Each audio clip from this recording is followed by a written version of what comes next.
Hello, everyone. This is Mary here at Mary Unapologetic, your host for this episode.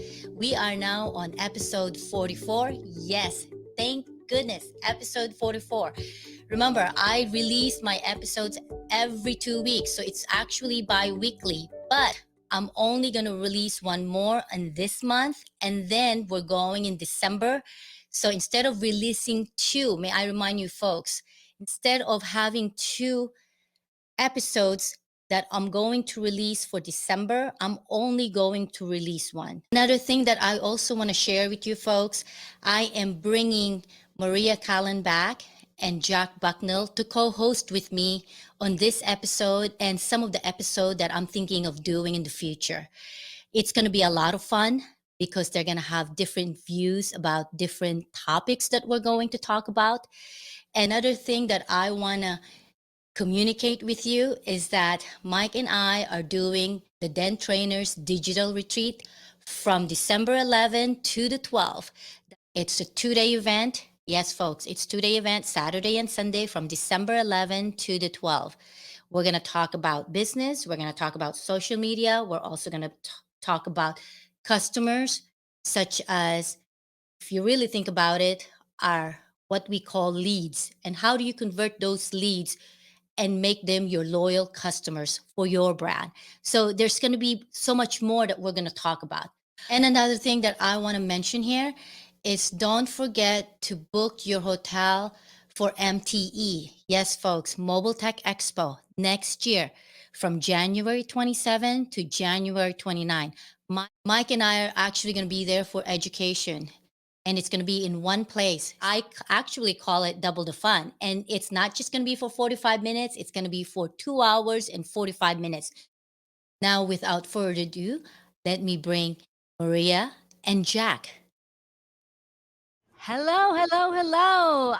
I'm here today with Jack Bucknell and Maria Callenbach, my two, actually, you know what? I wouldn't say two guests. How about if we say co-host? Sometimes we would be three, like the Three Amigos movie. I love that movie. And Yes. this,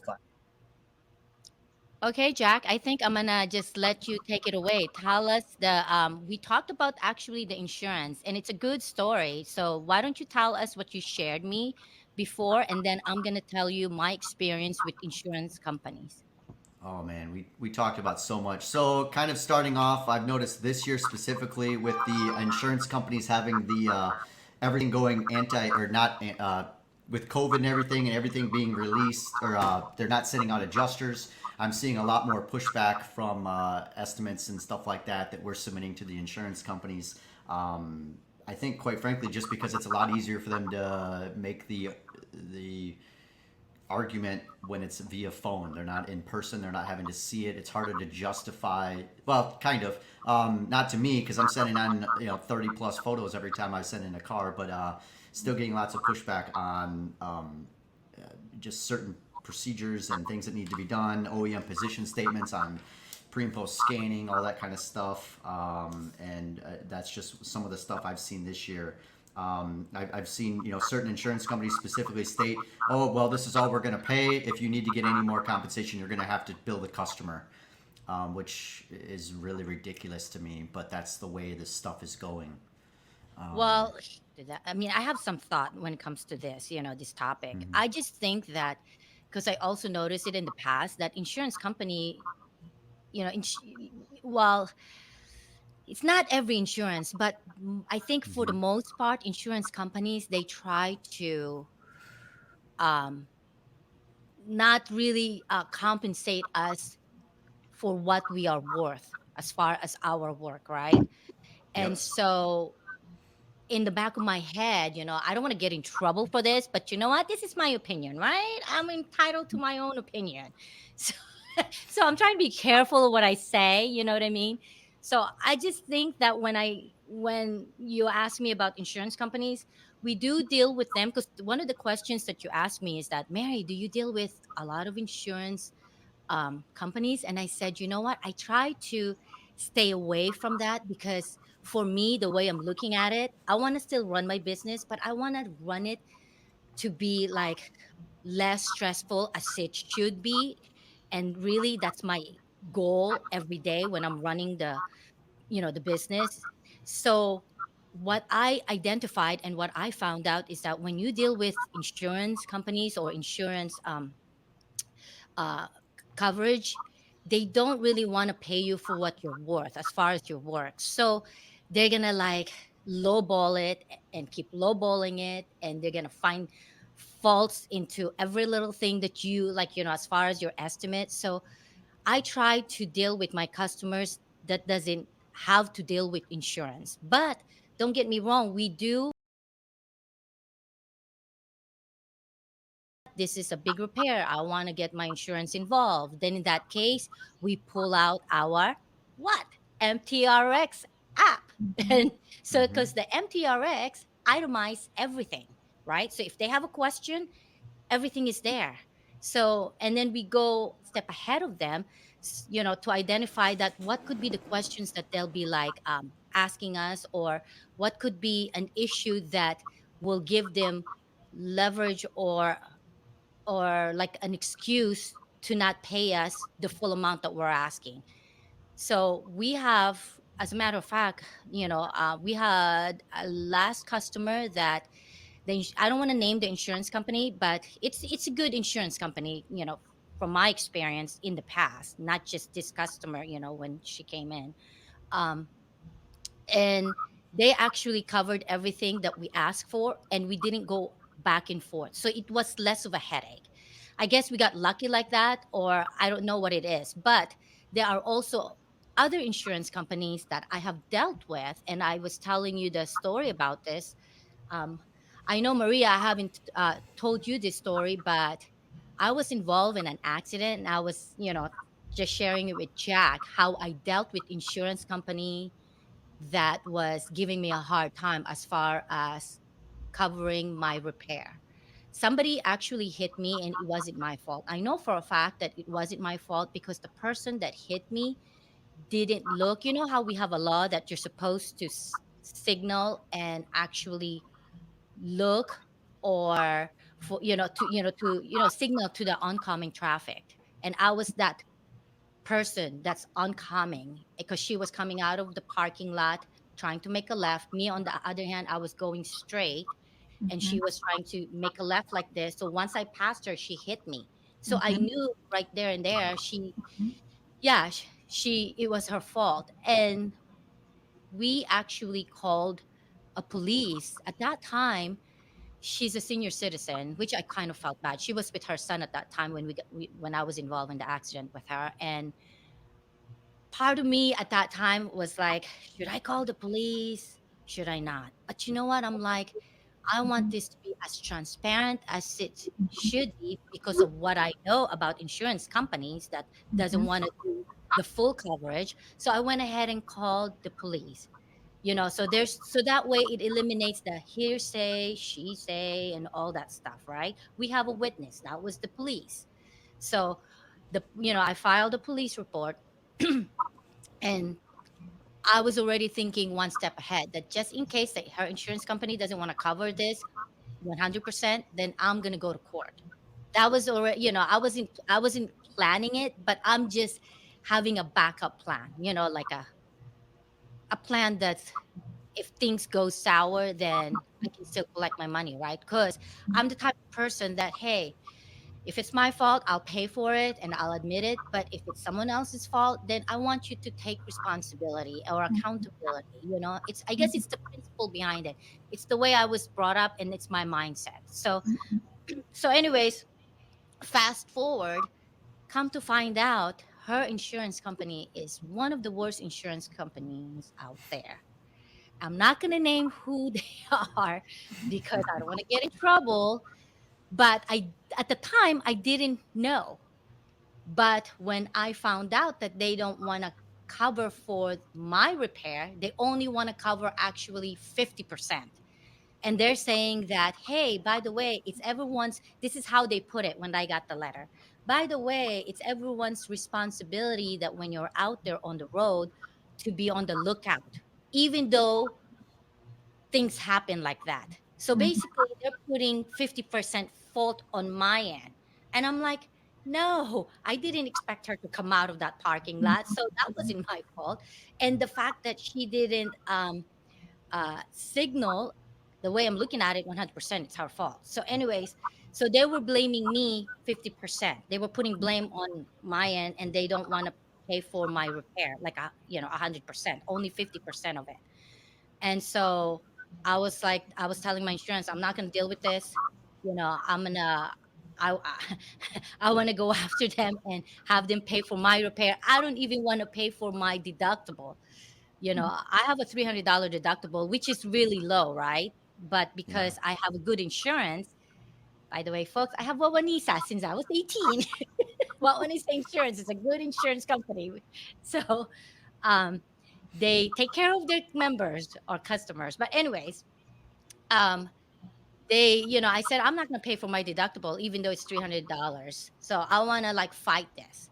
So I was trying to work it out with the person that hit me. But after she was advised by by her insurance company not to pick up or take any of my calls, then I knew right away there's something going on there. So long story short, I ended up doing my research. Of course, I've talked to accidents attorney because there's so many different attorneys out there. I'm going to go into the details so that way my listeners not going to get confused.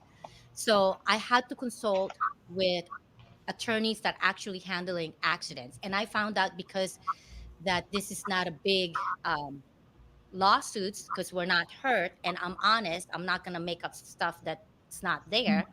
Then they said we can't help you. So I was on my own, right? So I ended up doing a small claims. And the way I figure it out, because there's a law. I don't know if I think it's a nationwide law that you can't sue an insurance company. Do you guys know that? Wow, really? I didn't know about this until I talked to a couple of different attorneys. Because I said, "What about if I just go after the insurance company?" And he said, "No, there's a law that protects them. We can't sue them." So I'm like, "Well, I don't want to get, excuse my language. I'm gonna say a bad word. I don't want to get screwed out of this stuff. It's not my fault. You know, so I figured out a way. I was telling Jack Maria, I figured out a way how to get to them. So what I did was, I'm like, wait a minute, what happens if I sue the person that hit me? Which at this point I didn't want to do because I feel bad for her. I knew she's on a fixed income because she's a senior citizen. But that's the only way I can make the insurance company pay for my repair. Because I don't want her to pay for my repair. Obviously, she's not going to pay for my repair because she's going to go back to her insurance, but insurance won't pay for my repair. So I had to do it this way.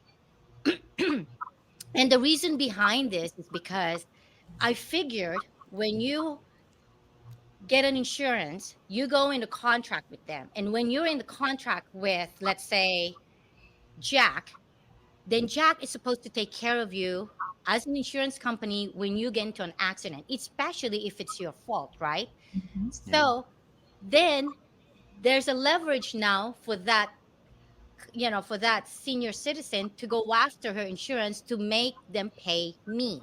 So that's the whole reason I did this. That's the reason behind me suing her.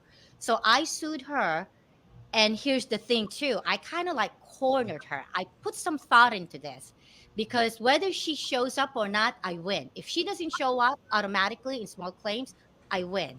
If she shows up, I have all my evidence gathered up as well as my witness. I'm still going to win. I have my police report, and I pulled up the law because there's a section, I forget what it's called now. There's a section that, you know what I'm talking about, Jack? Yeah, I've gotten a ticket for that. So, yeah, it's illegal. It's an illegal lane change. Yeah. It's not signaling your action basically. Yeah, yeah, yeah, yeah. So I brought all of this stuff to present to the judge that, hey, it wasn't my fault because I want to win this case, right? So I Hmm. have my witness with me, and so long story short, I won. So when she was coming out of the courtroom with her son, who accompanied her, I overheard her saying, "What am I gonna do? And going to pay this?" So I her. I actually like was thinking, should I do it or should I not? Am I gonna get in trouble? I'm like, I'm gonna take a chance, right? I like to take a chance. So I went and approached her and I told her, look, I didn't want you to do this. I explained it to her. Then I explained it to her. Technically, your insurance is supposed to be covering my repair because they're supposed to be taking care of you because you guys are in contract to do this. So I told her what why I did what I did, and then she's on board as far as working with me, holding her insurance accountable. So long story short, that's what happened. She went to her insurance, talked to her insurance. I told her what to say to her insurance company, and then you know what? The insurance company actually paid for my repair. So the reason why we're talking about this because I want to let people know that when there's a will, there's a way. I Mm-hmm. mean, for I think I dealt with this for 4 months, but you know what, is it worth it for me? Yes, because I want to send a message to these big giant insurance companies who's got a lot of financial resources, a lot of resources. Can't treat people like this that are like below you or lower than you, you know what I mean? So that was my whole, I guess, principle behind it.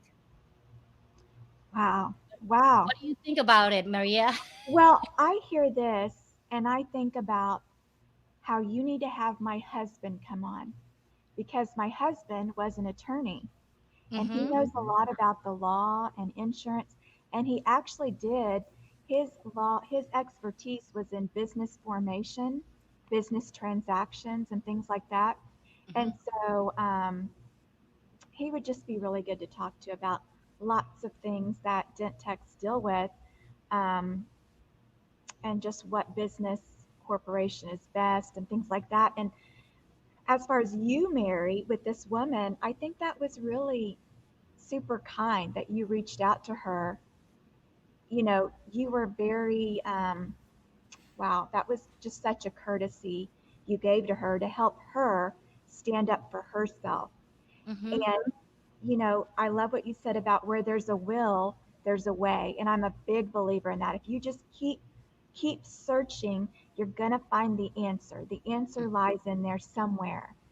And Mm-hmm. so good for you for holding your ground. But yeah, insurance companies, there's a lot to them, a lot.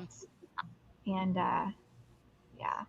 And the only reason why this conversation came up is because when I was talking to Jack, I sensed the urgency in his tone of voice that he's really stressed. And I was like, whoa, my goodness, Jack, there's a lot going on. You're trying to run your company and, and you have to like go back and forth with insurance companies, because if they don't want to cover it, they can Mhm. make it hard for you. They find a way to not cover it. You Oh know what Well, I yeah, mean? yeah they do. yeah, Yeah they do. I was wondering what your approach is, Jack. Like, do you try to be aggressive and, hey, this is what or do you try to be more, you know, kind of, No, I'm more a little more on the open end of it. Like I've even bluntly told insurance adjusters like, listen, I know that you've got probably three bosses above you that are auditing everything you do. This is what I need the dollar figure essentially to be at. However, you have to do it in your system, whether you gotta, do whatever you gotta do. That's all I care about. Like, and anyway, so and that, sometimes that's very disarming to them, and then mhm, they go, oh, okay, well, yeah, I mean, I could probably do this, or I can do this or that, and I hate that that's what it has to be.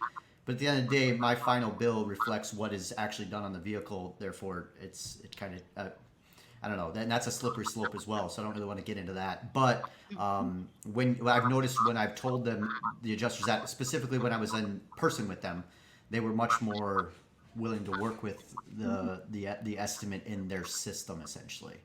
And mhm, I've tried different other things as far as getting estimates written in their language or in their estimating programs, such as CCC or Autotex. That is very beneficial as well.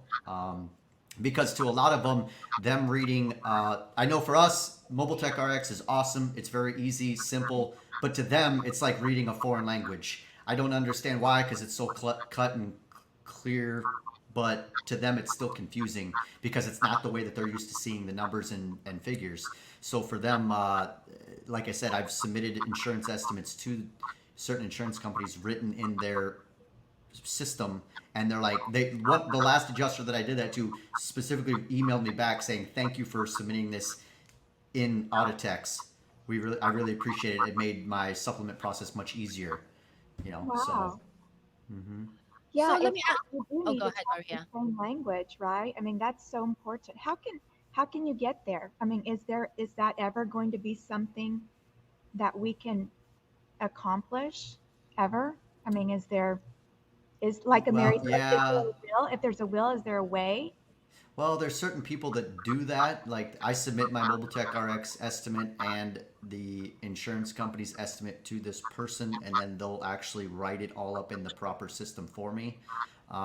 As far as a large scale, I know that or at least I knew that Mobile Tech RX was previously allowing you to buy credits to have their Mobile Tech RX estimate then written in, I think it was CCC. That was something that was a few years ago. I've never actually done that, but I know that that was an option years ago. Like I said, I don't know if they still do that, which I thought was very good. I know I've talked within the PDR 20 group I'm a member of about tips and tricks on learning CCC one.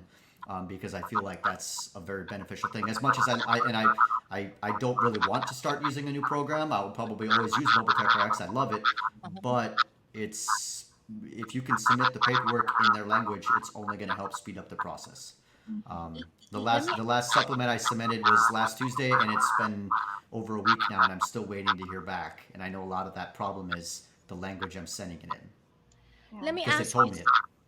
Let me ask you something, Jack, because as I'm sitting here, seeing things or hearing things, you're saying that the language that we use that's in the mobile tech RX is something that they are not familiar with. What made you think this? I mean, how did you evaluate that? Did you notice it because it's a pattern with insurance companies, not just one, or this is what you experience with one insurance company?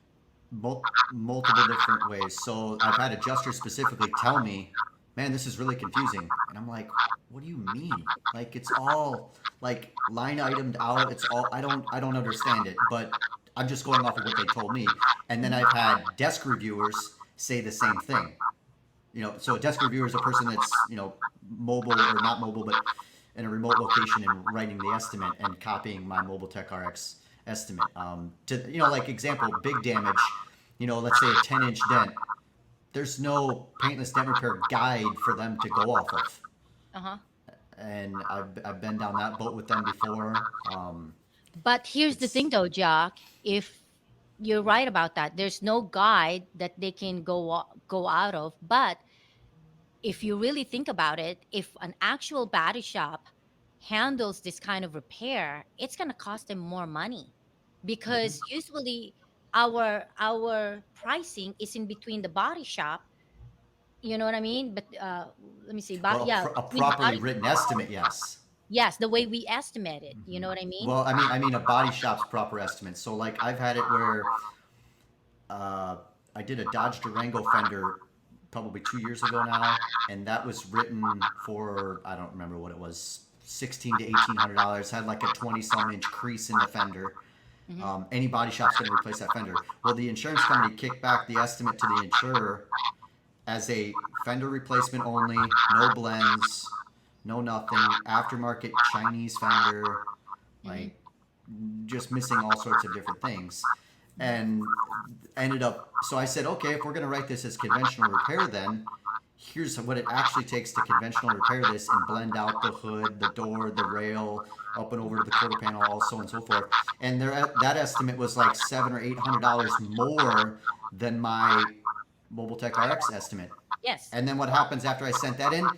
The guy comes back, line items the repair, makes it exactly what I needed, and it was all cut and good to go. Not everyone's like that though. The smaller the insurance company, the easier and more almost down to the penny I've noticed they're getting my estimate. Whereas the bigger the company, Hmm. the more resistance I'm being pushed back with. Hmm.